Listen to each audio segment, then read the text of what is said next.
This is Aldous Huxley, a man haunted by a vision of hell on earth. A searing social critic, Mr. Huxley, 27 years ago, wrote Brave New World, a novel that predicted that someday the entire world would live under a frightful dictatorship. Today, Mr. Huxley says that his fictional world of horror is probably just around the corner for all of us. We'll find out why in a moment.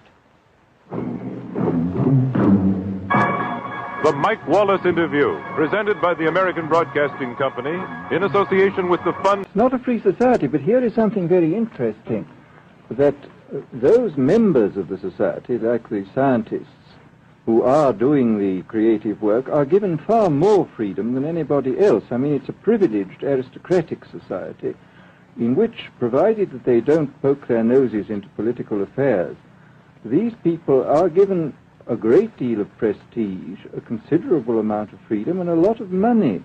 I mean, this is a very interesting fact about the new Soviet regime, and I think what we're going to see is a people on the whole with very little freedom, but with an oligarchy on top enjoying a considerable measure of freedom and a very high standard of living. And the people down below, the epsilons down below, enjoying very little. And you think that that kind of situation can long endure? I think it can certainly endure much longer than a situation in which everybody is kept down. Because, I mean, they can certainly get their technological and scientific results on such a basis. Well, the next time that I talk to you then, perhaps we should investigate further the possibility of the establishment of that kind of a society, where the drones work for the queen bees up above.